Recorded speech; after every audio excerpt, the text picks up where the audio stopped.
Bonjour, je vais corriger l'exercice 7 du TD4. On explique la formation des arcs-en-ciel. Donc voici le sujet. Le sujet, il y a très peu de questions. Donc c'est dans l'exercice qu'on fait en TD, en fait, toutes les explications sont données au fur et à mesure. En général, les sujets sur l'arc-en-ciel sont beaucoup plus détaillés que ça. Alors la première question, c'est on vous demande de calculer la déviation d'un rayon lumineux qui va effectuer P-réflexion à l'intérieur de la goutte. Donc voilà, là on a la goutte qui est ici, et vous avez un rayon incident qui arrive sur la goutte. Et ce rayon va... Une partie se réfléchit, mais elle ne m'intéresse pas, donc je ne la représente pas. Et une partie va rentrer dans la goutte. Donc ce que je vais représenter, c'est la normale au dioptre. Et ce que vous devez tout de suite réaliser, ça c'est important, c'est que la normale au dioptre passe par le centre de la sphère. Donc à peu près ici. Ça c'est important, hein, quand vous faites le schéma, que vous ayez ce truc-là, qu'il soit correctement réalisé. Ensuite, ce rayon, il va se rapprocher de la normale parce qu'on passe d'un milieu d'indice qui vaut 1, donc prendre l'indice de l'air est égal à 1. J'ai un petit problème.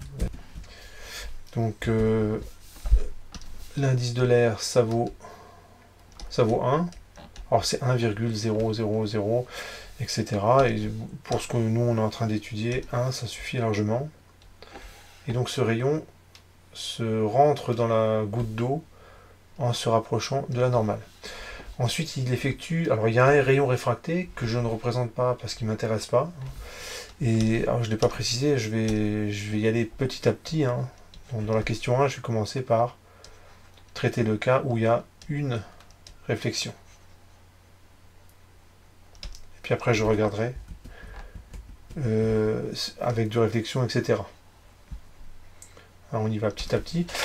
Donc, je représente la normale au dioptre en ce point-là. Donc, on a quelque chose comme ceci. Le rayon se réfléchit. Donc là, on a la loi de la réflexion. Et on va trouver normalement à peu près comme ceci. Oui, ça m'a l'air bien. Et après une réflexion, le rayon, donc il y a toujours une partie qui va se réfléchir, mais moi, ce qui m'intéresse, c'est le rayon émergent, hein, qui va ressortir de la goutte, hein, puisque je considère le cas où on a une réflexion. Donc voilà, je vais représenter la normale au dioptre en ce point, et on a un rayon émergent, donc il va s'éloigner de la normale parce que on passe dans un milieu d'indice plus faible qui est l'air. Et l'indice de l'eau, il est noté petit n. L'angle ici, je l'appelle I. Ce point, je l'appelle I. Ce point, je l'appelle J. Ce point, je l'appelle K.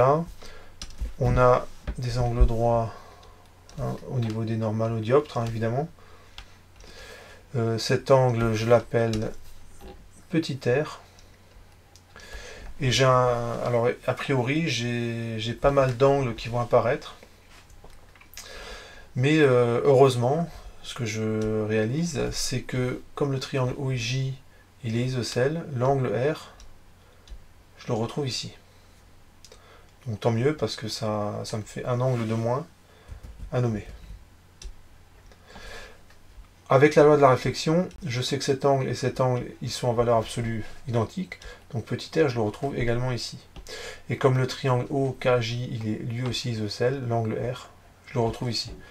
Donc là, c'est plutôt bien, parce que au lieu d'avoir 4 angles qui a priori étaient différents, en fait, ils sont tous identiques, donc ça m'arrange. L'angle qui est ici, je l'appelle J, et je vais m'empresser de montrer que cet angle, en fait, il est égal à I. Alors, donc là, il faut que je rédige tout ce que je vais vous expliquer, il faut que je le rédige. Voilà, j'ai déjà rédigé les deux premiers points. Donc l'angle IJO est égal à R, car le triangle OIJ, il est isocèle au point O. L'angle OJK, il est égal à petit r, d'après la loi de la réflexion, hein, puisqu'il y a petit r ici, il y a petit r ici. Je travaille en valeur absolue. Hein. Enfin, le dernier point, je vais appliquer la loi de Snell-Descartes pour la réfraction en K, et je vais montrer que J, ça vaut I. Voilà, j'ai tout rédigé. Donc dans l'ordre, je commence ici, puis là. Donc ça c'est le point 1, ça c'est le point 2, ça c'est le point 3. Donc en fait, point 1 c'est pour cet angle, point 2 c'est pour cet angle, point 3 c'est pour cet angle, hein, qui est égal à petit r parce que ce triangle est isocèle. Et enfin, le quatrième point, j'applique la loi Snell-Descartes en I et en K, et on voit que I est égal à J. Voilà, donc on a ce résultat-là. Et tant mieux que finalement d'avoir aussi peu d'angles pour décrire la trajectoire du rayon lumineux dans la goutte. Alors il y a un point qu'il ne faut pas oublier, c'est les flèches sur les rayons lumineux. Ça c'est important, c'est ce qui fait la différence entre un trait de construction et un rayon lumineux. Maintenant je peux calculer la déviation. Alors il faut que je me fixe un sens positif pour les angles. Donc je décide de compter les angles positivement comme ceci, dans le sens horaire. Donc ça c'est important qu'à côté de vos schémas, il y ait une indication sur le sens dans lequel vous comptez les angles. Je vais partir du rayon incident et je vais regarder, me déplacer sur ma figure en fait. Et à la fin, il faut que j'arrive sur le rayon émergent et je vais additionner l'ensemble des angles des rotations que je vais faire pour passer du rayon incident au rayon émergent. Donc on va rédiger ça. Voilà, donc j'ai rédigé un petit peu. On dézoome et puis on va écrire ce que vaut la déviation. Alors la déviation, ça vaut quoi? Ça vaut... Donc je pars du rayon incident, je vais sur la normale. Donc ça fait... Et quand je fais ça, je tourne plus I. On va rédiger un petit peu. Ensuite, je suis sur la normale, je vais sur le rayon réfracté, donc c'est moins R. Là encore, je rédige un petit peu. Donc je continue. Quand je passe du rayon à la normale dioptre en J, c'est de nouveau moins R. Donc là, je rédige un petit peu moins. Donc évidemment, quand je fais ça, je peux m'attirer les foudres d'un examinateur. Mais tant pis. Ensuite, je suis sur la normale. Je passe au rayon réfléchi. Donc c'est de nouveau moins R. Ensuite, je passe du rayon réfléchi à la normale en K, donc ça fait moins R. Et quand j'arrive sur cette normale, je fais plus I. Et là, lorsque vous sommez tous ces angles, et que vous posez par exemple un stylo, après tout, dessinons un stylo. Assumons la méthode jusqu'au bout. Voilà, ça c'est mon stylo.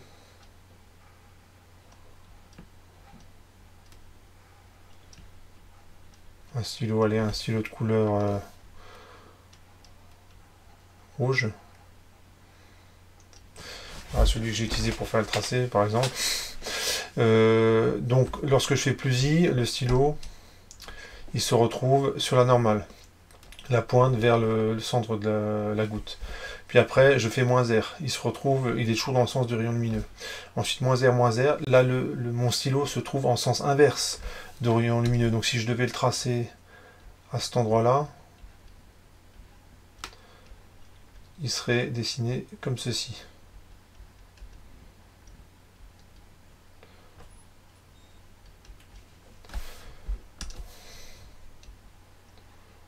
Mon crayon, il serait dessiné comme ceci.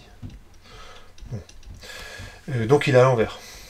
Hein, et ça correspond, ce schéma-là correspond lorsque j'arrive ici. J'ai fait plus I, moins R, moins R, moins R, je suis à ce niveau-là. Donc j'ai écrit le moins R. Ensuite je fais moins R, je suis sur la normale, je fais plus I, et le rayon et le crayon, quand j'arrive à la fin, il est en fait il est dans le mauvais sens.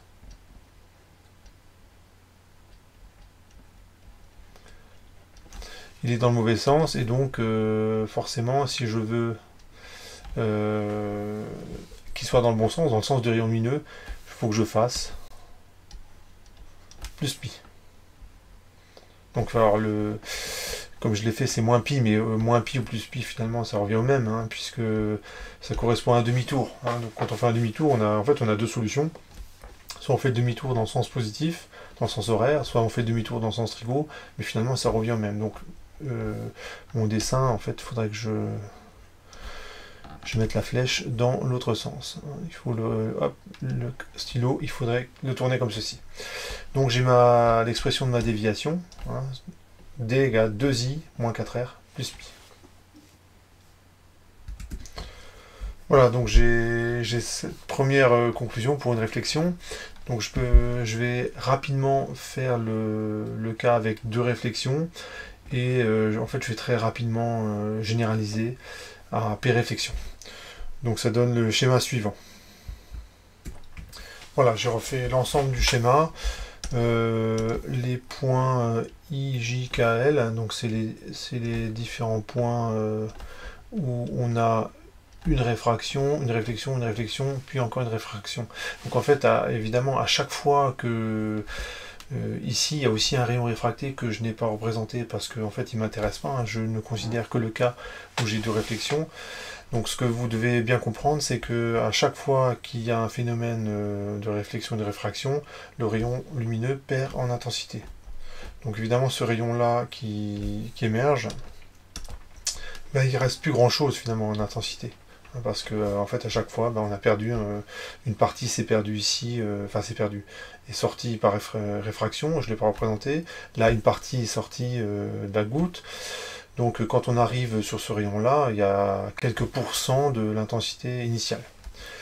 Je calcule la déviation, donc je m'y prends exactement de la même façon. Donc là, au niveau de la rédaction, je détaille pas trop. Hein. Donc ça fait I.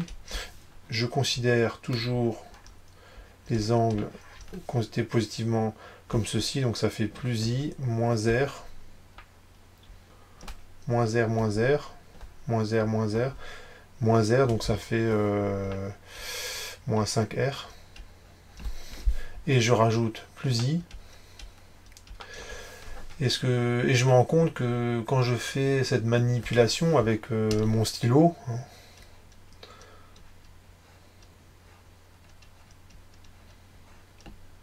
voilà, donc je reprends, allez, je prends un stylo vert cette fois-ci, non, pas vert, bleu. Lorsque je fais les manipulations, mon stylo il est à l'envers ici. Lorsque je suis arrivé à ce niveau-là.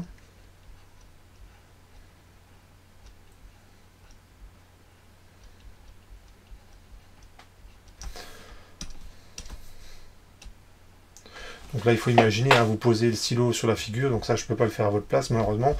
Je tourne de plus I, le stylo, il est dirigé vers le centre haut de la goutte.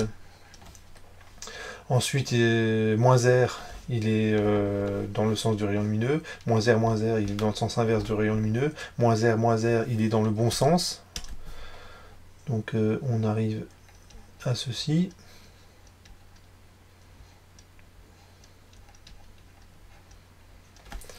Alors la méthode que je vous propose, elle n'est pas... Bon, c'est pas la méthode officielle, hein, on est bien d'accord. Mais elle permet assez rapidement de trouver la bonne expression. Donc là, quand je suis à ce niveau de ce rayon, le stylo est dans le bon sens. Et ensuite, je fais moins R, plus I, et le stylo, il est dans le bon sens. Donc je n'ai pas besoin de rajouter plus pi pour le mettre dans le bon sens. Donc ça, c'est mon stylo qui est dans le bon sens. Du coup, j'ai mon expression, je vais la simplifier.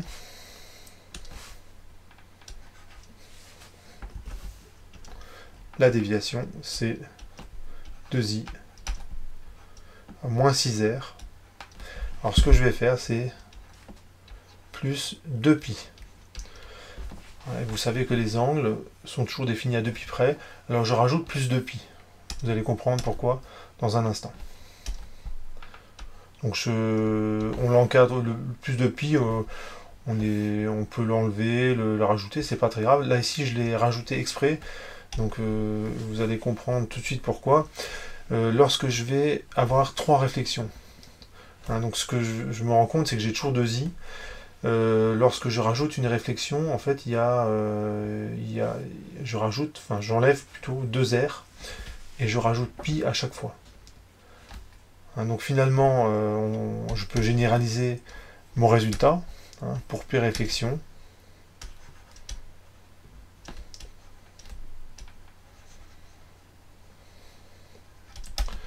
On a la déviation qui vaut 2i plus 4, excusez-moi, plus 2 plus 2p fois r plus p pi. Et vous pouvez constater que cette formule, elle marche pour p égale 1. Hein, ça fait 2i moins 4r, attention c'est un signe moins, ici, plus pi, donc ça c'est pour p égale 1, et lorsque p égale 2, on voit que ça marche également, on a 2i moins 6r plus 2pi. Et pour p égale 3, bah, ça fera 2i moins 8r plus 3pi, donc on pourra aussi mettre pi, puisque un angle est défini à 2pi près. Voilà, donc on encadre le résultat. Évidemment, lorsque plus il y a de réflexion, et plus le rayon qui est émergent est faible en intensité, parce que l'énergie s'est dispersée en fait en cours de route, hein. Puis à chaque réflexion et réfraction, le rayon se divise en deux, donc évidemment, ils sont de moins en moins intenses. Donc là, normalement, j'ai répondu à la question 1. Calculer la déviation, alors il l'appelle delta, bon moi je l'appelais d, donc ça, bon, j'aurais dû l'appeler delta, et chercher à quelles conditions cette déviation passe par un extrémum. Donc voici la question 2, on va se demander à quelles conditions la déviation passe par un extrémum. Et évidemment, vous pouvez vous poser la question, mais pourquoi on s'intéresse à ça? Je vérifie juste, ouais, c'est bon. Donc je dois calculer ceci, d2d sur d2i, et j'expliquerai après en quoi cette question elle est absolument fondamentale si on veut comprendre la formation d'un arc-en-ciel. Donc pour l'instant, voilà, place au calcul, et je vais me placer, après tout, plaçons-nous dans le cas général. Donc c'est la déviation pour p réflexion, c'est 2i. Donc quand je dérive 2i par rapport à i, il reste 2, moins 2 plus 2p, d2i sur d2r. Oh, pardon, non, c'est d2r sur d2i. Donc d2r sur d2i. Et ensuite, je dérive une constante. Hein, je vous remonte l'expression. Hein, p fois pi, c'est une constante. Donc ça fait 0. Donc ce terme-là, il faut que je le calcule. Et c'est pas évident a priori parce que avec la loi de Snell-Descartes qu'on a déjà écrit, on peut montrer, hein, que petit r, ça vaut arc sinus. Alors normalement arc sinus c'est ARC, donc voilà, je l'écris comme ça. Arc sinus de i sur n. Donc je me retrouve à dériver quelque chose qui est vraiment pas très sympathique. Donc je vais vous proposer en fait deux méthodes. Donc la méthode directe, c'est-à-dire que je dérive arc sinus, ça me fait pas peur, et puis voilà, et j'aurai mon résultat. Et je vous proposerai une deuxième méthode qui est un peu plus où en fait, il y a moins de calculs et on évite de dériver directement arcsinus. Donc, première méthode, je vais l'écrire en bleu. Donc, première méthode, la méthode directe, je dérive arcsinus. Alors, en données, ce que je peux... La dérivée de arcsinus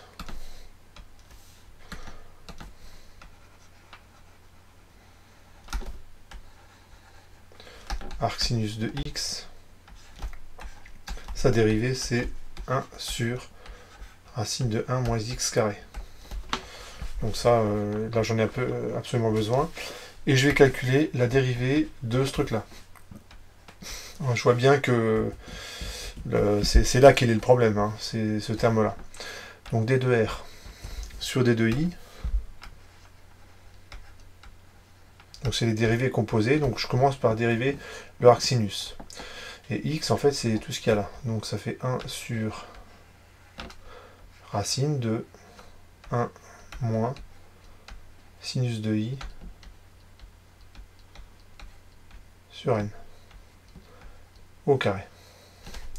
Fois, cette fois-ci, je dérive ce qu'il y a dans l'arcsinus. Donc la dérivée de sinus i, c'est cosinus i sur n. Donc voilà pour la dérivée de d2r sur d2i. Et donc finalement,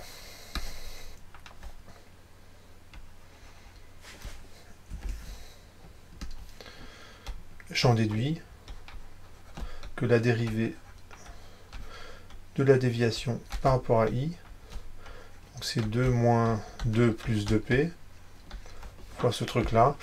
Alors je vais remanier un petit peu, le sur n je vais le mettre là, et ici c'est cosinus i sur racine de 1 plus sinus i sur n. Le tout au carré. Donc sa première version du calcul. Et dans la question, à quelles conditions cette déviation passe par un extrémum. Donc pour l'instant, je vais m'arrêter là dans ce calcul-là. Et je me poserai après la question de à quelles conditions ce truc-là est égal à 0. C'est ça, passer par un extrémum. La dérivée s'annule. Lorsqu'une fonction passe par un maximum, en fait, au niveau du maximum, c'est plat. Vous le savez bien, quand vous franchissez un col, par exemple, en vélo, ça on le sait bien en vélo, c'est que quand on arrive en haut du col, déjà c'est plat, et on sait que pour y arriver, on n'a fait que monter, et après avoir passé le col, c'est beaucoup de descente. Donc on a la récompense lorsqu'on est en vélo, par exemple, parce qu'on a beaucoup transpiré pour arriver au sommet. Donc je vais proposer une deuxième méthode pour calculer le D2R sur D2I. Voilà, donc la deuxième méthode, c'est je pose sinus i moins n sinus r, et je sais que d'après la loi de Snell-Descartes, ce truc-là, ça vaut 0. C'est la loi de Snell-Descartes. Donc je rappelle que j'ai défini cette notation au début de l'énoncé pour la réfraction en i.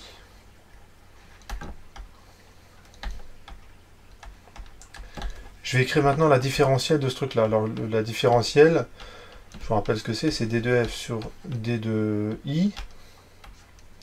Donc je dérive partiellement f par rapport à i, fois d2i. Et quand je dérive partiellement par rapport à i, je considère que r il est constant. Plus d2f, je dérive cette fois-ci partiellement par rapport à petit r, fois d2r. Et comme f est nul, sa variation, elle est, j'ai envie de dire, encore plus nulle. Bon, évidemment, on ne dit pas ça, mais si ça vaut 0, d2f, évidemment, vaut 0. Et là, je sais calculer très facilement ces dérivées partielles. En effet, lorsque je dérive ce truc-là par rapport à i, ça fait cosinus i. Fois d2i, plus... Lorsque je dérive partiellement f par rapport à r, ça fait moins n cosinus r d de r. Et ça fait 0. Donc je peux très facilement en déduire d de r sur d de i. Donc ça, il y a des petits calculs à faire, hein. Ce terme-là, je le passe de l'autre côté de l'égalité, donc j'oublie pas de changer le signe. Ensuite, le n cosinus r, je le passe au dénominateur, et ça me donne cosinus i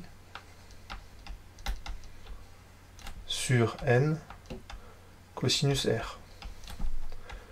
Et ce truc-là, ça vaut, comme les angles R sont entre 0 et pi sur 2, hein, je vous rappelle, c'est un angle de réfraction, donc il est forcément compris dans cet intervalle, donc c'est n racine, donc ce que je veux dire, c'est que le cosinus, il ne peut pas être négatif, 1 moins sinus carré de R. Et d'après la loi de Snell-Descartes, donc ici j'utilise le fait que R appartient à l'angle, à l'intervalle 0 pi sur 2, hein, donc le cosinus il est positif, donc c'est plus racine de 1 moins sinus carré R, et sinus carré R ça vaut sinus i sur n. Donc finalement j'arrive à la même expression, heureusement, sur n, racine de 1 moins sinus i sur n au carré. Je vous laisse regarder que j'ai bien la même expression pour la dérivée. Donc c'est cohérent, hein. Entre là et là, c'est cohérent. Donc au niveau des méthodes, je vous laisse choisir laquelle vous semble la meilleure pour vous. Honnêtement, finalement c'est peut-être celle-là. Si vous connaissez la dérivée de arcsinus, si vous êtes à l'aise avec les dérivées composées, vous avez très rapidement le résultat. Là, on fait un petit détour en fait, pour éviter finalement ce genre de dérivée qu'on n'est pas forcément à l'aise. Finalement, on fait un petit détour par une fonction de deux variables, f. On fait la différentielle et on arrive au résultat. Finalement, voilà, on a l'expression de la dérivée de la déviation par rapport à i. Donc ça fait 2 moins 2 plus 2p sur n cosinus i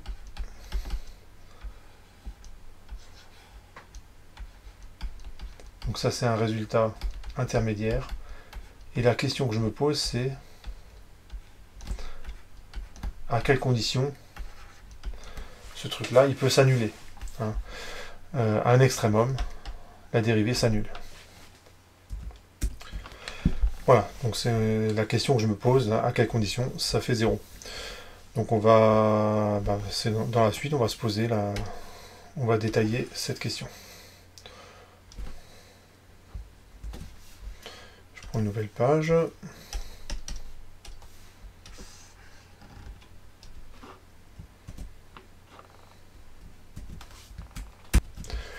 Donc je vais continuer mon calcul. Alors comme ceci est égal à 0, je vais passer ce terme-là de l'autre côté de l'égalité, donc ça va changer de signe. Et ce terme-là qui est dénominateur, je vais le passer de l'autre côté, donc ça donne les calculs suivants. Donc ça fait 2, ça fait 2 plus 2p sur n cosinus i sur racine.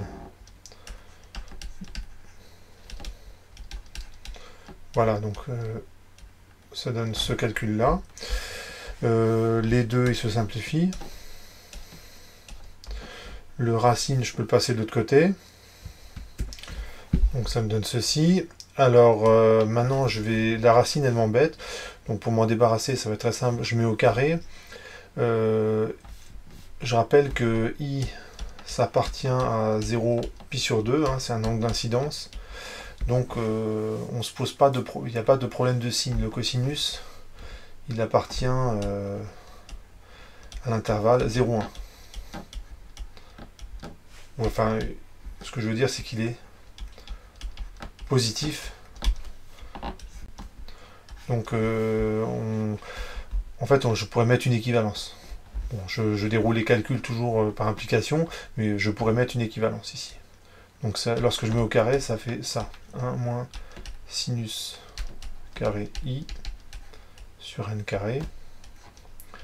Ça fait 1 plus p au carré cosinus i. Et là, je peux, évidemment, n'oublions pas le carré ici. Et cos carré i, c'est 1 moins sinus carré i. Et je vais pouvoir isoler sinus carré i et puis voir à quelles conditions il y a une solution qui existe. Parce que finalement, ce que je peux faire, c'est raisonner par équivalence. Si j'arrive à une impossibilité, et ben en fait, il n'y aura pas d'extrémum. Si j'ai une solution, ben, il y aura un extrémum, grâce aux équivalences. Donc je continue mon calcul, ça fait n carré moins sinus carré i. Alors je vérifie juste une chose, très bien. C'est égal à 1 plus p au carré, 1 moins sinus carré i. Ensuite, je passe tous les sinus carrés du même côté. Ça me donne sinus carré i. Donc là, il y a le moins 1 avec ce sinus carré là. Et lorsque je vais distribuer le 1 plus p carré dans la parenthèse et que je vais passer le terme de l'autre côté, ça fait 1 plus p au carré. Ça fait 1 plus p au carré moins n carré. Donc finalement, j'ai sinus carré de i qui vaut 1 plus, attention là j'ai oublié la parenthèse, 1 plus p au carré moins n carré sur 1 plus p au carré moins 1. Voilà, donc j'ai fini mon calcul, et ce truc-là, il est strictement plus petit que 1 lorsque p est au moins égal à 1. Donc ça, c'est évidemment plus grand que 0, et c'est strictement plus petit que 1 pour p plus grand ou égal à 1. Et lorsque p égale à 0, ça fait 1 moins n carré sur 1 moins 1. Ça va pas. Donc pour p égale à 0, ça va pas. Il n'y a pas d'extrémum. Donc ça, c'est possible. Si p est supérieur ou égal à 1. Donc j'ai ma condition pour avoir un minimum de déviation. Voilà, j'ai rédigé la conclusion. Donc on a un extrémum si p est supérieur ou égal à 1, donc s'il y a au moins une réflexion dans la goutte, et la condition, elle est là, il faut que sinus carré i soit égal à ceci. Donc on va pouvoir, on peut calculer en fait la déviation pour toutes les valeurs de p supérieures ou égales à 1. Donc normalement j'ai fait la question 2. À la question 3, on vous demande une application numérique pour... on prend p égale 1, n égale 4 tiers, donc c'est à peu près 1,33 pour l'eau, et on vous demande la déviation minimale. Donc ce que je vais faire, c'est commencer par calculer le i qui correspond. Donc c'est pour p égale 1, ça fait arc sinus de racine.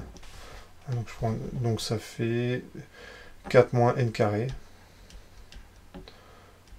Donc c'est 1,30. Enfin, je mets n carré et je prendrai n égale 4 tiers sur 3. Puisque 1 plus pk, 1 plus p avec p égale 1, ça fait 4, moins 1, ça fait 3. Et on trouve une certaine valeur, donc je vais faire l'application numérique dans un instant, et je vous rappelle que la déviation minimale pour une réflexion, c'est 2i moins 4r plus p. Alors, au niveau des applications numériques, je trouve i qui vaut 1,037, bon allez, 0,37 radians. Et ça correspond à 59,4 degrés. Pour petit r, ça vaut arc sinus de i sur n. Et là, je trouve 0,7017 radians, qui correspond à 40,2 degrés. Et pour la déviation, je trouve 2,408 radians, et ça fait à peu près 138 degrés. Donc la déviation minimale, enfin extrémale, elle vaut ceci. Alors on a fait tout ça, mais pour l'instant j'ai pas expliqué pourquoi c'était si important cette déviation extrémale. Parce que c'est quand même un petit peu de travail pour arriver à ce résultat-là. Donc on va voir en fait que c'est très important en fait de déterminer cet angle-là. Donc normalement j'ai répondu à la question 3. Montrer que delta passe par un minimum si n plus grand que 1, donc ça c'est le cas, et on explique ensuite que la formation des arcs-en-ciel. Donc à la question 4, donc elle se fait... c'est la question la plus importante, hein, puisqu'on va expliquer la formation des arcs-en-ciel, et en particulier pourquoi on voit toutes ces couleurs dans l'arc-en-ciel. Donc lorsque n est plus grand que 1, on peut regarder la dérivée de la déviation, et lorsque n est plus grand que 1, il faut montrer que la dérivée... Donc si on regarde l'expression de la dérivée, en fait on peut faire un tableau de variation. Et je sais que ce que j'ai remarqué, c'est que de 0 à pi sur 2, la dérivée de la déviation ne s'annule qu'une seule fois. Donc il n'y a qu'un seul changement de signe. Donc il suffit de regarder quel est ce signe pour i égale 0. Donc si je prends i égale 0, le cosinus il vaut 1, le sinus vaut 0, donc si tout ce terme-là ça vaut 1. Donc ça fait 2 moins, je vous rappelle que p vaut 1, ça fait 4 sur 4 tiers, donc ça fait une dérivée négative. Donc on peut faire un petit tableau de variation. Donc voilà, je complète le tableau de variation. La dérivée s'annule pour cette valeur de l'angle i. Donc si j'ai une dérivée qui vaut 0, je sais que le signe est négatif ici. En fait, j'ai simplement évalué la dérivée de d2 grand D sur d2i en prenant cette expression, et je l'évalue en i égale 0. Donc c'est assez facile, et puis en fait je me rends très vite compte que je trouve une valeur négative. Donc comme la dérivée ne s'annule et ne peut changer de signe qu'ici, bah c'est négatif tout le long, quoi. Hein, de 0 jusqu'à cette valeur-là. Ensuite, on a changement de signe.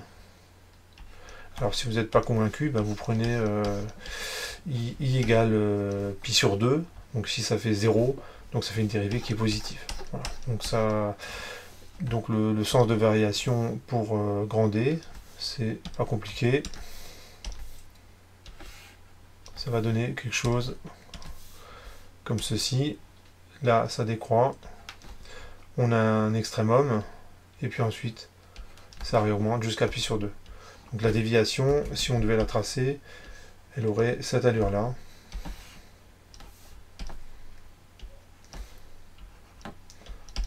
La déviation, et on aurait pour une certaine valeur ici de l'angle i une déviation extrémale qui vaut ici 138 degrés pour une valeur de i qui vaut 59,4 degrés. Je rappelle pour n égale 4 tiers et pour p égale 1. Voilà, donc on a bien Donc maintenant on s'intéresse à la formation de l'arc-en-ciel. Donc ce que je vais considérer, c'est un rayon lumineux qui arrive avec un certain angle. Alors pour que les choses soient bien claires, ce que je vais représenter, c'est le rayon dont la déviation est minimale. Alors je vais mettre un peu de couleur, c'est-à-dire je vais tracer des rayons avec une couleur rouge, avec une couleur bleu, vert, jaune, mais attention, c'est juste pour aider à la compréhension de la compréhension du minimum de déviation. C'est pas la couleur des rayons lumineux. Donc dans ce que je vais raconter là, attention, on considère de la lumière monochromatique.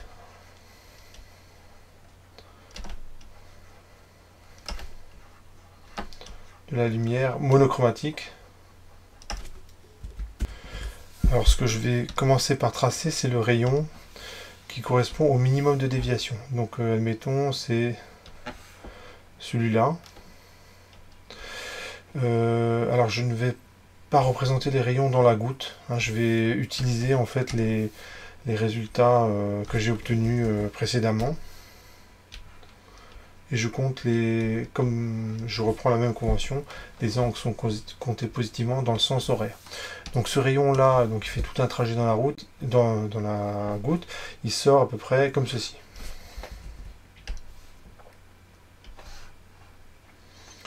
Disons comme ceci, on n'oublie pas les flèches sur les rayons lumineux. Donc ce rayon, ça correspond au minimum de déviation. Donc en même temps, je vais construire un petit diagramme. Donc ça c'est la déviation en fonction de l'angle I. Donc c'est la déviation en fonction de l'angle I. Et on a vu que il y a un minimum de déviation. Donc ça fait quelque chose comme ça. Donc le rayon que j'ai tracé en rouge, ça correspond à cet angle-là. Pour cette déviation là, et on peut reprendre les, c'est 59,4, oui, on va reprendre les valeurs comme ça ce sera bien clair. Donc c'est 59,4 degrés, donc c'est à peu près 60 degrés, et l'angle là c'était 138 degrés. Comme ça on va pouvoir les placer sur le schéma. Donc je fais la normale au dioptre. Je pars du centre. Donc là, normalement, j'ai... Bon, alors je suis désolé, le schéma du coup est pas bon. Et ça colle pas avec les valeurs d'angle, mais bon, tant pis. Ça fait 59,4 degrés. Donc en fait, ce rayon, il serait beaucoup plus haut. Tant pis, bon. Le schéma est... Clairement, là, j'ai pas 60 degrés sur mon schéma, mais tant pis. On peut faire des raisonnements corrects avec des schémas qui ne sont pas, on va dire, parfaits. Ce que je vais représenter, c'est la déviation minimale. Et les 138 degrés, je les ai ici.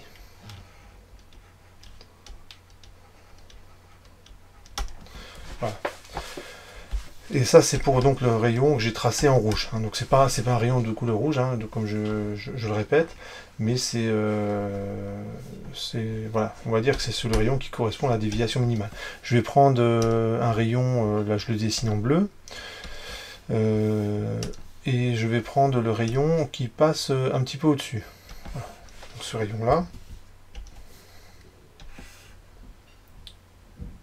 Et ce rayon-là, il arrive avec un angle d'incidence beaucoup plus grand. On voit bien que l'angle I, là,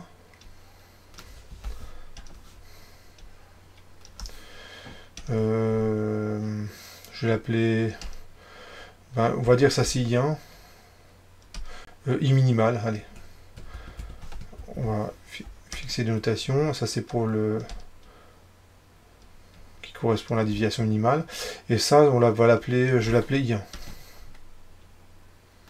Et c'est la valeur de I1 est un petit peu plus grande, et donc on regarde ce que ça donne. Donc I1 c'est quelque part par là. Donc je vois que j'ai une déviation qui est plus grande, pour rien.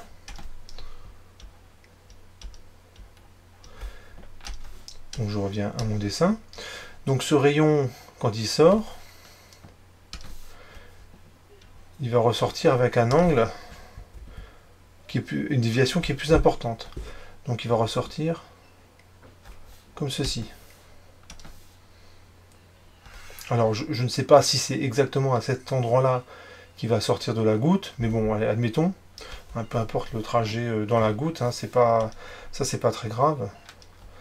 On va avoir ceci pour le rayon d'angle d'incidence I.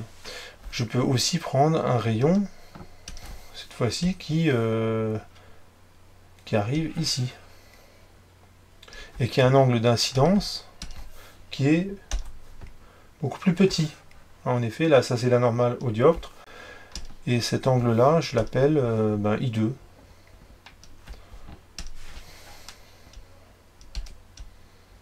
Et on regarde ce que ça donne. Si je prends un angle I2 plus petit, ça me donne une déviation qui est plus importante que la déviation minimale à 138 degrés.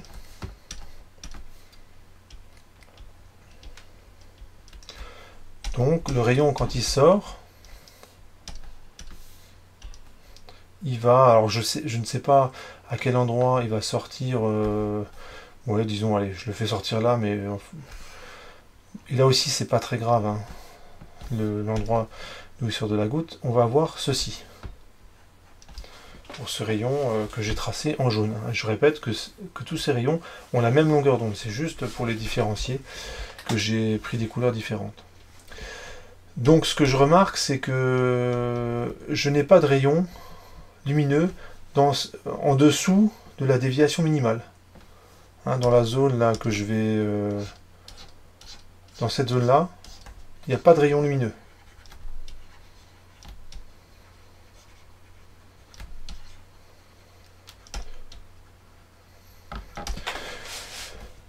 Et ce que je regarde maintenant, c'est... Et si je me rapproche de l'angle I qui donne une déviation minimale. Donc je vais prendre un rayon, cette fois-ci, qui... alors ouais, je vais le représenter en noir. Ça. Je prends un rayon qui arrive juste au-dessus, là. Donc il a un angle d'incidence qui est un tout petit peu plus grand. Donc l'angle d'incidence, il est là.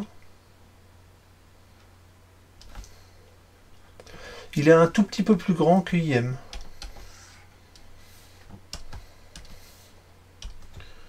Donc je suis, allez, ici. Et la déviation minimale, ben, enfin, je vois que, en tout cas sur mon schéma, ben, j'arrive à peine j'ai quasiment la même déviation que la déviation minimale pour ce rayon que j'ai représenté en noir. Donc quand il va sortir, finalement je le fais en très gras, finalement ça se voit mieux. Donc le rayon quand il va sortir, il est quasiment, allez, je le fais quasiment parallèle au rayon qui correspond, que j'ai tracé en rouge. Et si je prends un rayon qui est juste en dessous, alors bon là je suis désolé, le schéma devient un petit peu illisible, il faut le dire franchement. Donc si je trace la normale au dioptre, donc cet angle là, je l'appelle I3.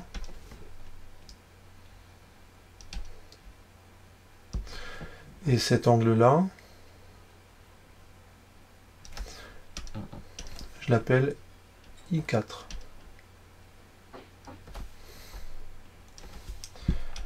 Donc ça va donner quoi? Ici c'est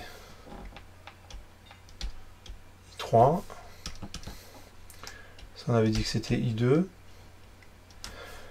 Et le dernier angle, c'est que je vais placer ici, c'est I4. Et quand je regarde la déviation qui en résulte, ben là aussi, voilà, c'est quasiment la déviation minimale. Ben pourquoi? Parce que comme je suis à un extrémum, la courbe est très plate, donc finalement, tant que je suis à proximité de cet angle qui donne la déviation minimale, et ben en fait, je vais avoir une déviation qui est très très proche de la déviation minimale. Donc le rayon qui sort là, il est quasiment parallèle au rayon que j'ai tracé en rouge et au rayon que j'ai tracé en noir. Ça veut dire quoi? C'est que dans cette direction, il va y avoir une accumulation de rayons lumineux. Ça veut dire que si vous avez un observateur qui est ici,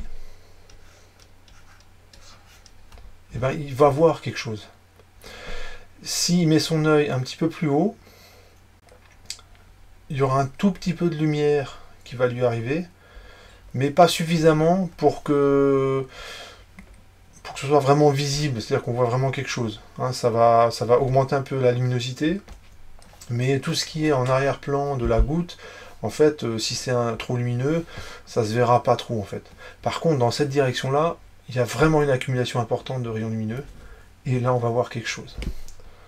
Donc, je vais dézoomer un peu pour que vous puissiez voir l'ensemble de la figure. Donc, conclusion, au minimum de déviation, et parce qu'il y a un minimum de déviation, on voit de la lumière. Alors je vais vous montrer deux figures pour vraiment vous convaincre définitivement que c'est effectivement comme ça que ça se passe. Donc la première figure, c'est une simulation en fait que j'ai faite, et donc ça donne ceci. Donc ça c'est une première simulation. Donc vous avez plein de rayons lumineux qui viennent du soleil en fait. Donc je les ai dessinés parallèles entre eux. Alors les rayons qui proviennent du soleil ne sont pas tous parallèles entre eux, parce que le soleil a beau être très très loin, il est aussi très très grand. Donc il est à 150 millions de kilomètres de la Terre, et il fait 1 million de kilomètres de diamètre. Ce qui fait que les rayons qui proviennent du soleil font un angle qui est assez petit entre eux, les rayons extrémaux qui proviennent de chaque extrémité du soleil. Pour simplifier, j'ai considéré que les rayons ils étaient tous parallèles. Donc ils arrivent avec certains angles, avec des angles d'incidence différents sur la goutte, suivant l'endroit où ils arrivent. Et voilà ce que ça donne quand ils ressortent. Et ce que vous remarquez dans cette zone-là, c'est qu'il y a une accumulation, là on le voit bien, il y a une accumulation de rayons lumineux. Et c'est ça qu'on voit en fait. Donc c'est exactement le schéma que j'ai fait, sauf que c'est obtenu par une simulation, c'est-à-dire qu'il y a un logiciel qui calcule tous les angles à votre place. Et on observe effectivement cette accumulation de rayons lumineux. On observe également qu'en dessous, dans cette zone-là, elle n'est pas du tout éclairée, cette zone. Alors que la zone qui est au-dessus, elle reçoit un petit peu de lumière. Le dernier point, je vais vous montrer une petite manip que vous pouvez réaliser chez vous très très facilement lorsque, soit le matin, soit le soir, lorsque les rayons sont un peu rasants, lorsque le soleil est bas dans le ciel, vous pouvez réaliser, visualiser cette fameuse accumulation de rayons lumineux. Voilà, donc par une matinée ensoleillée, j'ai pu faire cette petite expérience. Alors vous avez vu que le verre, je l'ai mis à l'envers parce que j'ai besoin en fait qu'il ait une forme tronconique et que la partie qui est au-dessus soit plus mince que la partie qui est au niveau en bas. Et pour que les rayons en fait ils aillent vers le bas. Donc le soleil était plutôt rasant, donc là en fait on voit le rayon qui traverse le verre qui sont déviés, donc ça fait comme une lentille. En fait vous avez une accumulation de rayons lumineux derrière le verre, et vous avez des rayons lumineux en fait qui font exactement le trajet que je vous ai dit, et on voit clairement l'accumulation des rayons lumineux. Alors ce qu'on voit également, c'est déjà les couleurs de l'arc-en-ciel, et donc ça j'en parle dans un instant. Pour que l'eau qui est dans le verre, ici il y a de l'eau dans le verre, pour que l'eau ne s'échappe pas, Il suffit simplement de remplir le verre à ras-bord, de mettre une feuille de papier. Alors j'ai mis une feuille de papier parce que pour qu'on voit bien les couleurs, ça fait comme un écran en fait. Et en fait l'eau du coup ne s'échappe pas, elle reste dans le verre. Et on voit clairement l'accumulation de rayons lumineux. On peut également observer, donc je vais vous montrer une autre photo, que la zone qui est ici est un petit peu plus claire que la zone qui est de l'autre côté, dans cette zone-là, qui est plus foncée. Pourquoi? Parce qu'il y a un peu de lumière qui arrive ici. Donc je vous montre une autre photographie, toujours de la même expérience. Alors ici j'ai mis un rouleau de sopalin pour faire un petit peu d'ombre dans cette zone-là. Et ce qu'on voit, c'est que la zone qui est ici, donc là, elle est un petit peu plus lumineuse. Donc il y a un peu de lumière en fait qui arrive. C'est une zone plus lumineuse.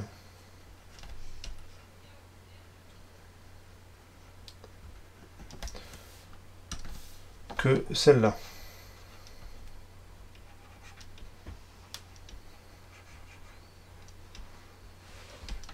Et la ligne de démarcation, c'est le minimum de déviation.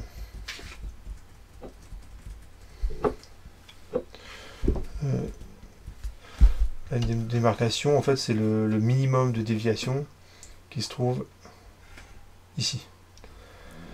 Donc ça, en fait, on va expliquer pourquoi l'intérieur des arcs-en-ciel est un petit peu plus lumineux que l'extérieur des arcs-en-ciel, grâce à cette propriété. Je vais arriver au dernier point, le fait que dans l'arc-en-ciel, on voit toutes les couleurs. La lumière est décomposée, on voit les couleurs du rouge au bleu. Alors, j'ai encore besoin, pour expliquer complètement l'arc-en-ciel, de calculer la déviation extrémale en fonction de l'indice. Alors ici j'ai pris 1,3 et 1,4. Ce que j'ai besoin de savoir, c'est est-ce que l'indice, la déviation minimale augmente ou diminue lorsque l'indice augmente. Alors les valeurs que j'ai là, c'est 61,3. Je vais me mettre en degrés, c'est un petit peu plus parlant, donc c'est 42,4 degrés. Et ici 132,9 degrés. Et pour 1,4, j'ai 55,5 degrés, ici 36,1 et 146,7. Ce que vous devez également savoir, c'est donc on a la variation de l'indice en fonction de la longueur d'onde. Donc il y a la loi de Cauchy qui vous dit que l'indice diminue avec la longueur d'onde. Donc ça fait une courbe comme ceci à peu près. Et lorsqu'on place et à 400 nanomètres, on est disons ici, on a un indice qui est beaucoup plus élevé que lorsque je suis à 800 nanomètres dans le rouge. Donc ça c'est 400 nanomètres. Donc là la longueur d'onde c'est en nanomètres. L'indice c'est à dimensionner. Et l'indice pour la radiation bleue, que je note NB, il est ici. Et pour la radiation rouge à 800 nanomètres, donc c'est à peu près au double, on a un indice qui est un petit peu plus faible.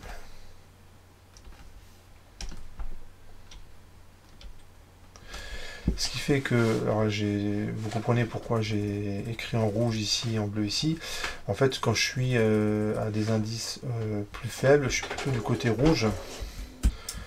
Et pour la radiation bleue, je vois que la déviation elle augmente. Donc finalement, la conclusion c'est la déviation minimale pour le rouge, enfin, la déviation extrémale pour le rouge, elle est plus petite que la déviation extrémale pour le bleu. Voilà, donc c'est un résultat important, je l'ai mis un petit peu en valeur. Ce qui fait que lorsque vous prenez une goutte, l'accumulation des rayons lumineux rouges se fait à un angle un petit peu différent que l'accumulation des rayons bleus. Donc ça, on va le représenter comme ça. Donc vous avez les rayons qui viennent du soleil. Alors je les mets en jaune, mais en fait il y a... Non, je vais plutôt le mettre comme ça. Vous avez la lumière blanche qui arrive du soleil. Donc il y a du rouge, du bleu, du vert. Pour le représenter comme ça.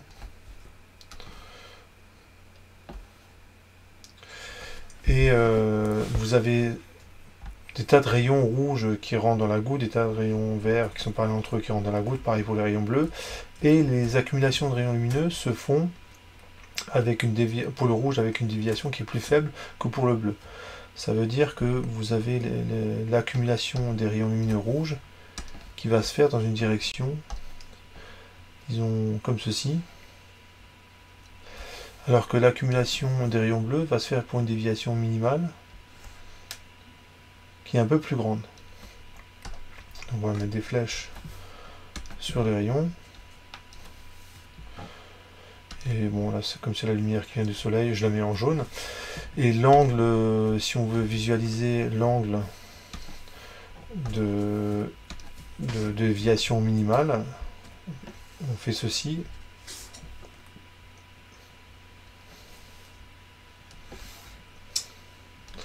Donc l'angle, il est ici. La déviation minimale pour le rouge.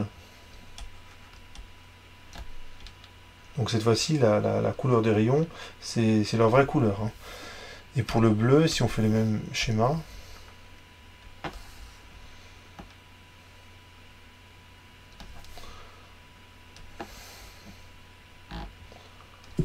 la déviation minimale.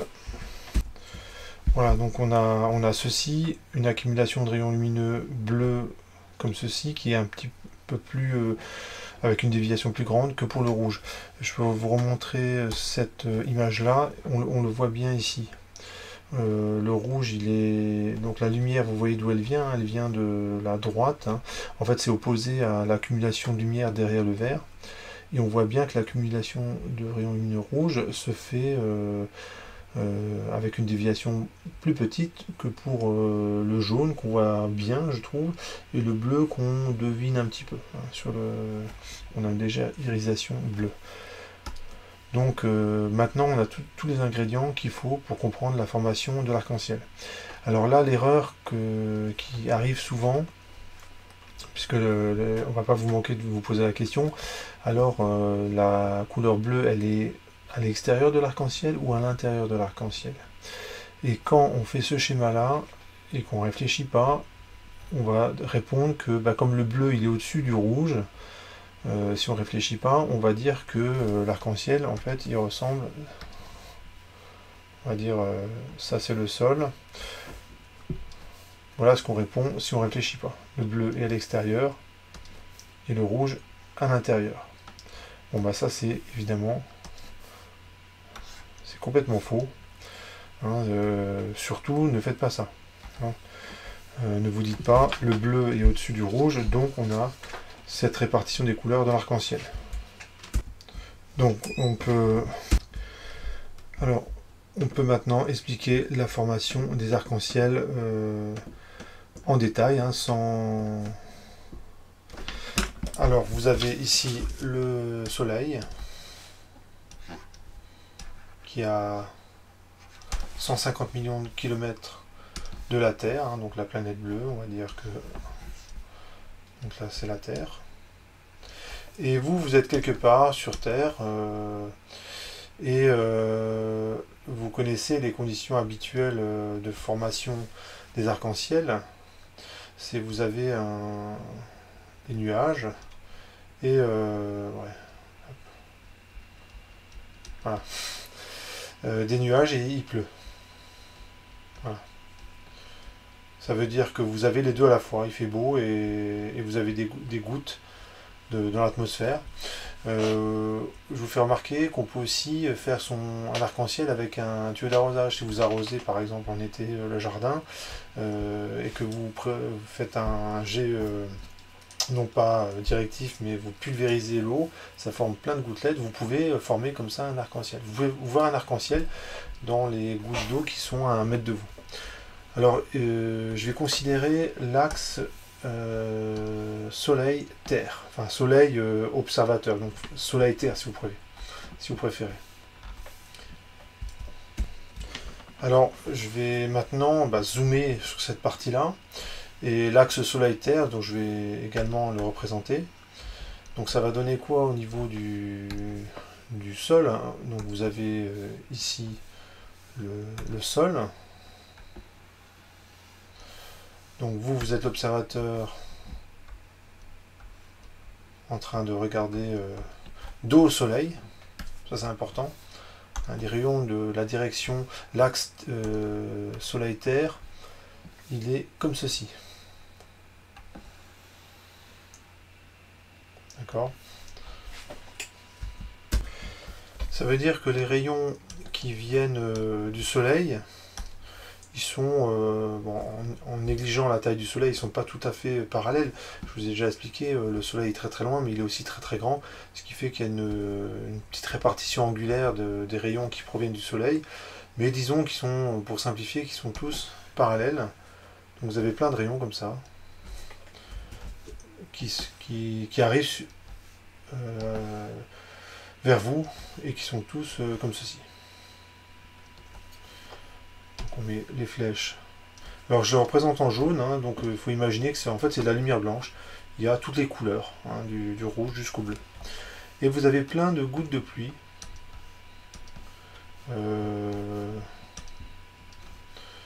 Alors je vais le représenter comme ceci. Donc, vous avez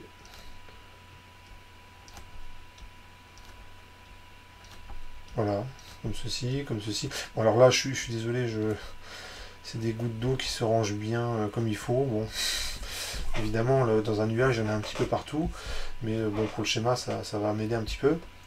Et je sais que la lumière qui va rentrer dans les gouttes, elle va donner on va avoir une accumulation de couleurs rouges et de couleurs bleues pour deux angles différents. Donc je peux reprendre le schéma. Donc le bleu,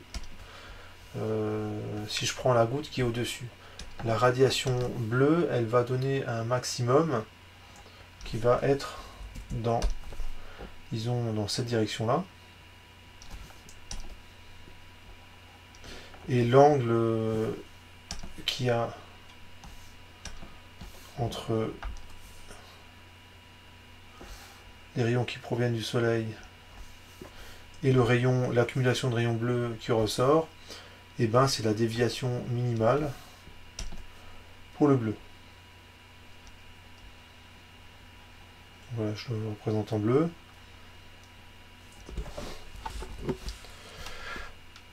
Je vais le faire comme ça.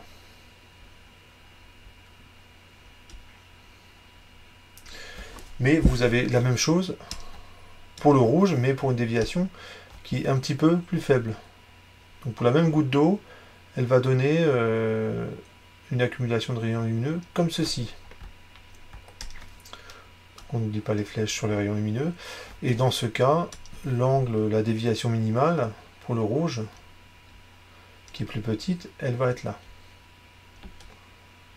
Donc c'est c'est en miniature ce qu'il y a sur la page d'avant.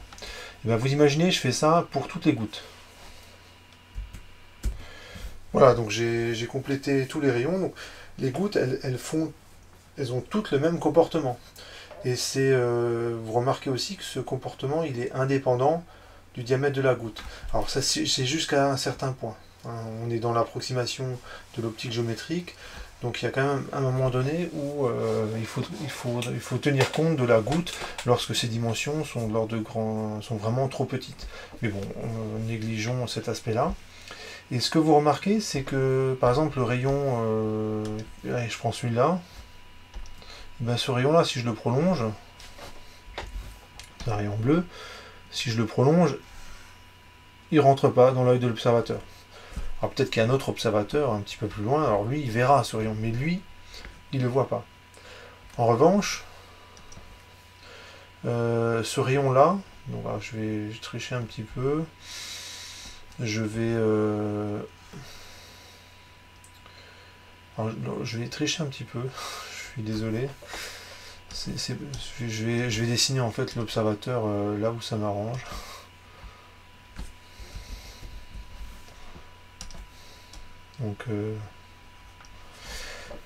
Donc ce rayon là il va dans cette direction là, et si je prends ce rayon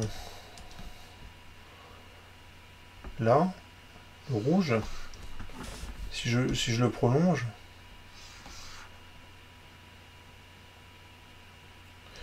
non, je vais prendre le rayon qui est là, ça va aller mieux. Et je vais replacer mon observateur ici.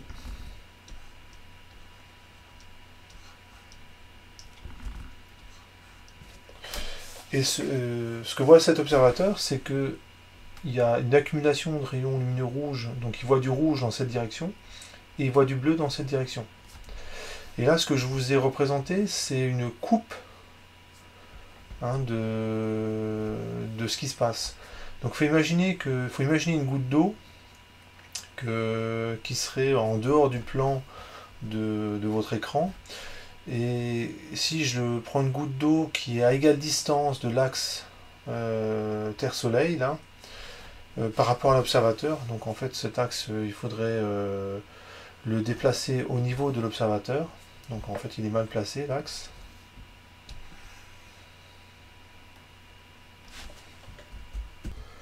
Voilà, j'ai mieux placé l'axe. Donc la formulation en fait n'est pas tout à fait correcte, parce que si je dis l'axe Terre-Soleil, en fait c'est le centre de la Terre au centre du Soleil. Mais comme il y a 150 millions de kilomètres qui séparent la Terre du Soleil, finalement cette phrase a quand même du sens. J'aurais pu dire l'axe œil de l'observateur Soleil, mais en fait c'est pareil, puisque le Soleil est tellement loin que ça ferait il serait parallèle en fait ces axes. Et ben, donc je reprends ce que je disais. Imaginez, je prends une goutte comme celle-ci par exemple, et je la fais tourner par rapport à cet axe-là. Donc vous imaginez une goutte en dehors du plan de la feuille qui est à égale distance de l'axe vert. Et bien, elle va aussi envoyer de la lumière dans l'œil de l'observateur. En fait, dit autrement, ça c'est un axe de symétrie de mon système. Je peux le dire comme ça. Ça veut dire que, en fait, toutes les gouttes qui se trouvent sur un cône de demi-angle qui est ici, vont envoyer de la lumière rouge dans l'œil de l'observateur. Donc ça va former un arc de cercle. Alors évidemment, cet arc de cercle il ne sera pas complet, parce qu'il y a le sol en fait qui va, la lumière elle rentre pas dans le sol. Et ce que j'ai dit pour la radiation rouge est aussi vrai pour la radiation bleue. Donc ça donnerait, on pourrait représenter le schéma suivant. Voilà, donc ça fait un schéma qui pourrait ressembler à ça. Donc en fait, toutes les gouttes qui seraient sur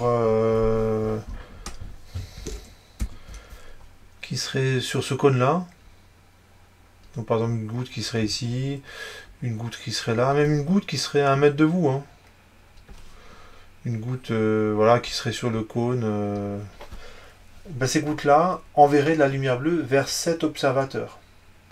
Ça veut dire aussi qu'un observateur qui serait à côté, il ne recevrait pas de lumière de ces gouttes-là. Donc ça veut dire que quand vous observez un arc-en-ciel, en fait, votre camarade à côté de vous, il ne voit pas le même en fait. Il voit un autre arc-en-ciel qui provient d'autres gouttes d'eau. Donc quand vous observez un arc-en-ciel, c'est votre arc-en-ciel en fait. Voilà. C'est personnel en fait, un arc-en-ciel. Et pareil pour ces gouttes d'eau là que je représente, ces gouttes d'eau là, elles vont envoyer dans l'œil de l'observateur qui est ici de la lumière rouge. Donc ce que voit l'observateur en fait c'est ceci, parce que vous connaissez bien. Voilà, donc j'ai représenté ce que vous voyez. Donc là vous avez le paysage, donc n'importe quoi. Voilà, vous avez un arbre ici. Voilà. Et on voit que le bleu il est à l'intérieur et le rouge à l'extérieur. Évidemment, entre les deux, vous avez toutes les couleurs de l'arc-en-ciel. Une petite remarque, quand vous êtes en avion, hein, c'est ce qui peut arriver, c'est que si vous passez à proximité d'un nuage qui n'est pas trop dense, hein, parce que du coup il va apparaître blanc, et vous pouvez voir un arc-en-ciel complet. Parce qu'il n'y a plus le sol en fait qui vous gêne, et donc vous pouvez avoir un arc-en-ciel complet, c'est-à-dire un cercle bleu à l'intérieur, et entouré d'un cercle rouge avec toutes les couleurs. Donc ça c'est quelque chose qu'on peut voir par exemple quand on est en avion. Hein, donc c'est pas fréquent, mais on peut l'observer. Autre point que vous pouvez remarquer, c'est lorsque vous observez un arc-en-ciel. Je vais vous montrer cette image-là. Vous avez vu qu'il y a, plutôt cette image-là, je vous ai expliqué que cette zone elle est un petit peu plus éclairée que cette zone-là. On le voit, hein, cette zone, alors c'est pas flagrant, c'est pas énormément de lumière, mais il y a un petit peu plus de lumière que là. Ça veut dire que les gouttes qui se trouvent dans le cône bleu, en fait, elles sont capables d'envoyer un petit peu de lumière dans l'œil de l'observateur. Donc pas suffisamment pour qu'on voit vraiment quelque chose, mais suffisamment pour que ce soit un petit peu plus clair. Par contre, une goutte qui se trouve hors du cône rouge, elle ne peut pas envoyer de lumière dans l'œil de l'observateur. Hein. Donc il faut imaginer, là, ça c'est une goutte. Elle ne peut envoyer de la lumière que si l'observateur en fait est dans cette zone-là. Hein. Et si l'observateur est dans cette zone-là, ça ne va pas. Donc je reprends mon schéma. Donc si je prends une goutte qui est ici, par exemple, cette goutte ne pourra jamais envoyer de lumière dans l'œil de l'observateur parce que ça fait une déviation qui est plus petite que la déviation minimale. Par contre, une goutte qui est à l'intérieur, ici, pourra envoyer un petit peu de lumière. Quand je dis un petit peu, c'est un petit peu. Hein, ça veut dire que c'est pas suffisant pour qu'on voit vraiment de la couleur. Et donc ce qui domine quand même, c'est ce qui est en arrière-plan. Et la conséquence, c'est que l'intérieur de l'arc-en-ciel apparaît alors un petit peu plus lumineux que l'extérieur de l'arc-en-ciel. Voilà, donc je vais vous montrer une photo.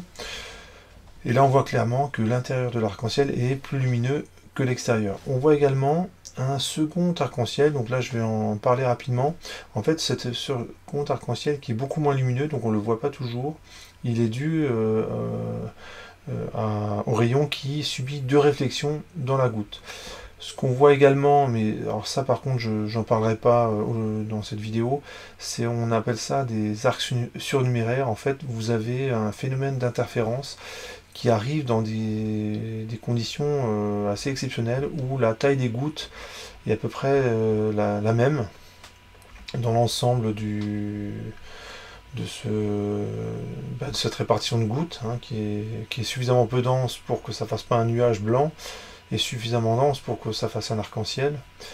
Et dans ce cas très exceptionnel, personnellement je ne l'ai jamais vu, on peut observer ce qu'on appelle des arcs surnuméraires qui sont dus aux interférences de rayons qui passent dans la goutte. Donc je vais m'intéresser maintenant rapidement au second arc-en-ciel. Donc on va faire un petit schéma. Donc là je vais m'intéresser au rayon lumineux qui subit deux réflexions dans la goutte. Donc ça va donner quelque chose comme ceci. Alors je vais aller un petit peu plus rapidement. Hein. Donc je vais prendre de la lumière blanche. Donc il y a du rouge, du vert, du bleu. Donc il faut imaginer que tout ça, c'est en fait un rayon lumineux de couleur blanche dans lequel il y a toutes les radiations. Et on a fait des calculs aussi dans le cas où il y a deux réflexions. Et dans ce cas, la déviation minimale, ça donne ceci. Donc là, j'ai complété ce petit tableau. Donc j'ai rappelé ce qui se passe pour les rayons qui ne subissent qu'une réflexion, donc pour P égale 1. Donc Donc en fait j'ai déjà traité ce cas. Et pour P égale 2, j'ai calculé les angles. Alors on voit que les angles ils sont plus grands que 180 degrés. Vous avez remarqué que le rayon, je ne l'ai pas fait venir sur la partie supérieure de la goutte, mais sur la partie inférieure. Parce qu'en fait le rayon, le trajet qu'il fait, il va être plutôt comme ceci. Allez, je vais prendre le rayon du milieu, le rayon vert.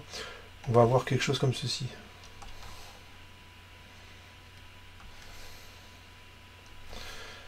Et un rayon qui va sortir dans cette direction-là.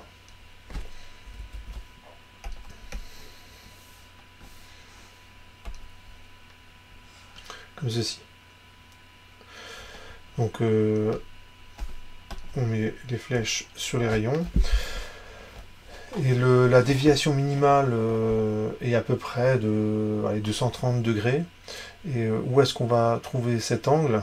Et ben il va être, enfin, pour le rouge, il va être, et cet angle il est plus petit que pour le bleu.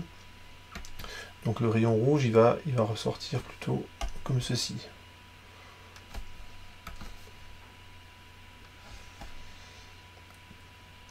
Et le rayon qui est bleu, il va ressortir plutôt comme ceci.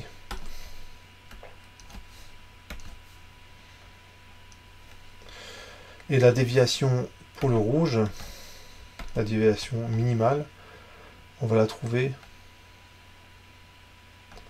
ici. Alors là, il y a quand même une subtilité. Je ne sais pas si vous avez remarqué, mais j'ai choisi... En fait non, j'ai pas choisi, j'ai respecté les conventions que j'avais choisies au début, mais j'ai dû inverser le sens positif. Pourquoi? Pas parce que en fait j'ai inversé ma figure, en fait j'ai fait une symétrie par rapport à un axe horizontal qui passerait par le centre de la goutte. Et en faisant cette symétrie, parce que les rayons, qu'est-ce qu'ils font? Ils partent du bas. Et ben de fait, si je comptais les angles positivement lorsque les rayons arrivaient par-dessus, lorsque le rayon arrive par-dessous, il faut que je compte positivement dans l'autre sens. En fait, pour retrouver la situation initiale, hein, donc je peux vous montrer un schéma que j'ai fait précédemment, ici où j'avais bien pris comme sens positif comme ça. Il faut imaginer cette figure. Je mets le bas de la figure en haut et le haut de la figure en bas, donc je fais une symétrie par rapport à un axe horizontal, et ben ça va changer le sens positif des angles. Donc ça c'est enfin, c'est pas un détail, hein, c'est quand même important, parce que sinon vous risquez de ne pas arriver à faire quelque chose de ces angles en fait. Si vous n'arrivez pas à savoir où ils sont, et ben en fait vous n'arriverez pas à positionner correctement les rayons lumineux. Et ici vous avez un angle ici qui correspond à la déviation minimale pour le bleu et qui est plus importante. Ce qui fait que le rayon bleu, il est cette fois-ci en dessous du rayon rouge. Et on peut expliquer comme ça la formation du deuxième arc-en-ciel. Alors ce qui est important, c'est de constater que par rapport, là il manque 40, en gros 42 degrés pour arriver à 180 degrés. Donc la radiation rouge, elle fait à peu près un angle de 42 degrés, enfin oui 42 degrés ou un demi degré près, par rapport à l'axe Terre-Soleil.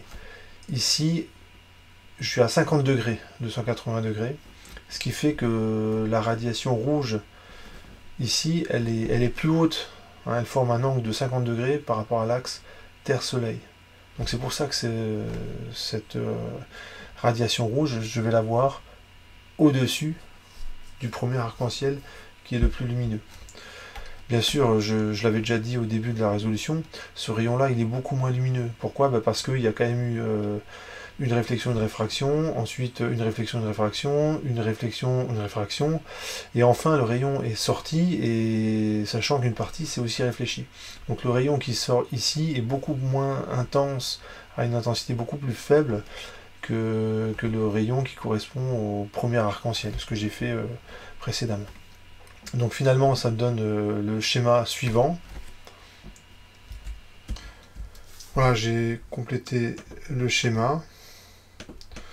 Donc ça donne ceci. Alors évidemment, je ne considère que les rayons lumineux qui subissent de réflexion dans la goutte.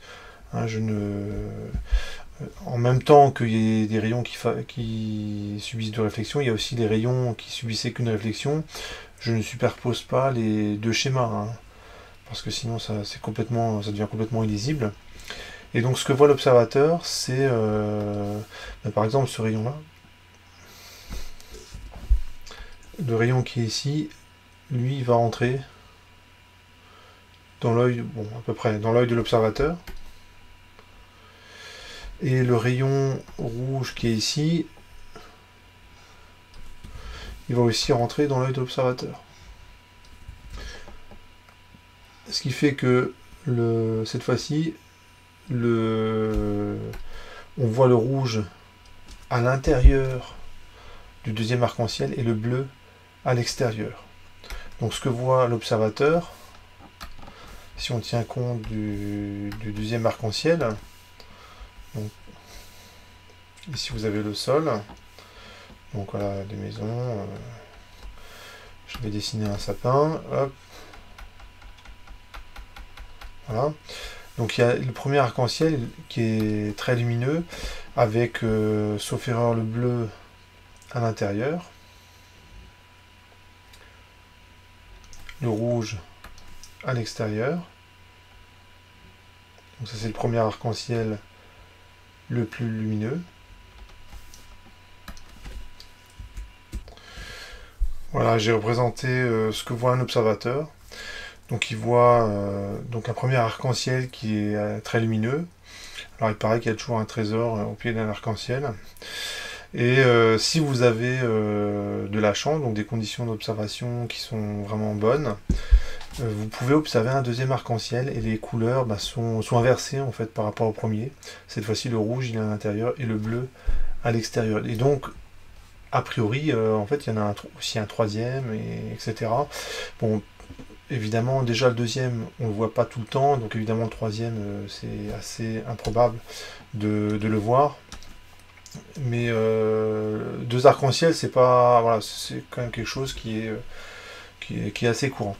On peut rajouter, c'est que dans cette zone là, c'est une zone qui est un peu plus sombre, hein, pour la raison que je vous expliquais tout à l'heure, hein. L'intérieur de l'arc-en-ciel il est plus lumineux, hein, donc l'intérieur de l'arc-en-ciel est plus lumineux, et donc de fait la zone qui se trouve entre les deux arcs-en-ciel est une zone sombre. On pourrait même montrer que les gouttes qui sont à l'origine de la formation du second arc-en-ciel ne peuvent pas envoyer de lumière quand elles sont dans cette zone-là. Donc c'est une raison de plus pour que cette zone soit vraiment beaucoup plus sombre par rapport à l'intérieur de cet arc-en-ciel et à l'extérieur du second arc-en-ciel. Je pense que j'ai dit tout ce qu'il y avait à dire sur l'arc-en-ciel. Je pourrais quand même continuer et vous parler des arcs surnuméraires, donc le fait que on puisse avoir des interférences constructives ou destructives à l'intérieur de l'arc-en-ciel, c'est-à-dire qu'on a une modulation de l'intensité lumineuse. On ne peut observer cela que si on a un nuage formé de gouttes qui ont quasiment toutes le même diamètre. Donc ça commence à faire beaucoup de conditions à remplir pour pouvoir observer ça. Donc voilà, je finis par cette phrase: l'intérieur de l'arc-en-ciel est plus lumineux.